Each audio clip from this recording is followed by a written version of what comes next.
નવચેતના idea video જન્મથી 3 વર્ષના બાળકોના માતાઓ માટે। નમસ્તે। આજની મીટિંગમાં ઉપસ્થિત દરેક માતાઓનું હાર્દિક સ્વાગત છે। ગયા અઠવાડિયાની મીટિંગની શરૂઆત આપણે એક મજેદાર રમતથી કરી હતી।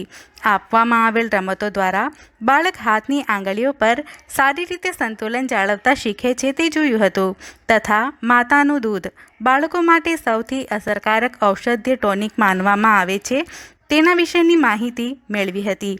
તમે વિડીયોમાં આપેલી માહિતી સમજી ગયા હશો તથા બતાવેલ રમતો બાળકોને કરાવી હશે।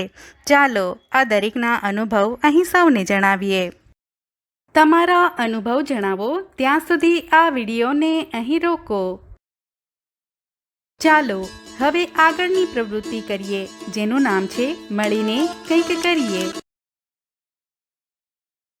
જમીન પર ગોળ દોરો। દરેક માતાને આ ગોળની અંદર ઊભા રહેવાનું છે। લીડર માતાની સૂચના મુજબ દરેક માતા ગોળની અંદર બહાર ડાબે અથવા જમણે કૂદવાનું છે। જે માતા ખોટી દિશામાં કૂદશે અથવા મોડે કૂદે તે રમતમાંથી બહાર થઈ જશે। આ મજેદાર રમત રમો ત્યાં સુધી વિડીયોને અહીં રોકો।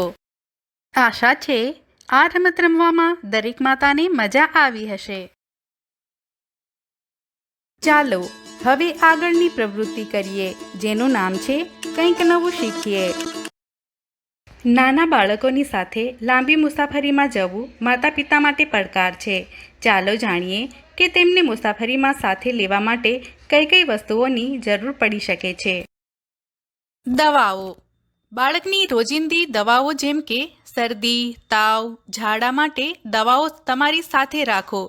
ભલે તે સમયે બાળક બીમાર ન હોય, જરૂર પડે ત્યારે દવાઓ આપવી સરળ બને છે।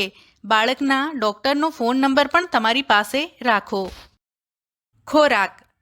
તમારી સાથે ફક્ત તે જ વસ્તુ લો જે બાળક ઘરમાં ખાય છે જેમ કે રાગી કઠોળ શેકેલા ચોખાનો પાવડર। પ્રવાસ દરમિયાન બાળકને આ જ ખોરાક આપો। બાળકોને અચાનક અલગ સ્વાદવાળો ખોરાક ગમતો નથી જેના કારણે તે ભૂખ્યું રહી શકે છે।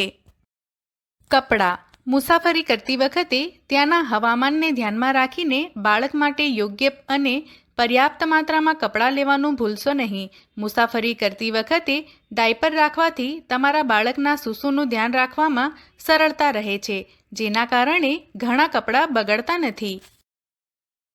આ જાણકારી સમજીએ ત્યાં સુધી વિડીયોને અહીં રોકો।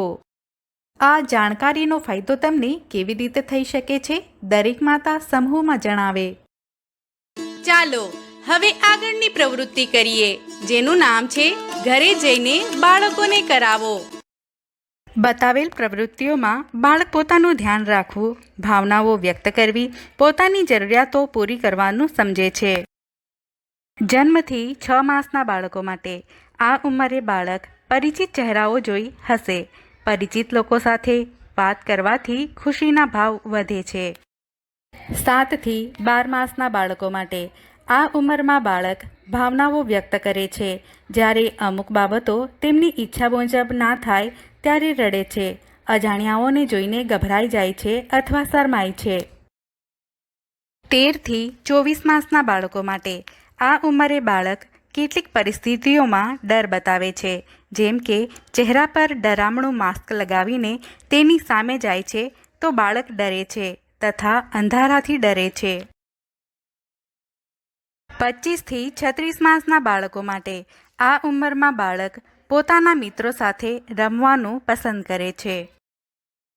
બાળકની ઉંમર પ્રમાણેની રમતને સમજવા માટે વિડીયોને અહીં રોકો। આશા છે તમને તમારા બાળકની ઉંમર પ્રમાણે બાળકને કઈ રમત રમાડવાની છે તે સમજાઈ હશે। આવતા અઠવાડિયાની મીટિંગ થાય ત્યાં સુધી દરરોજ થોડો સમય કાઢીને તમારા બાળકને જરૂરથી રમાડો। આજની પ્રવૃત્તિઓ અહીં પૂરી થાય છે। આવી જ નવી જાણકારીઓ અને પ્રવૃત્તિઓ સાથે આવતા અઠવાડિયે ફરી મળીશું। ત્યાં સુધી તમારું અને તમારા બાળકોનું ધ્યાન રાખજો અને હસતા રમતા રહો। ધન્યવાદ।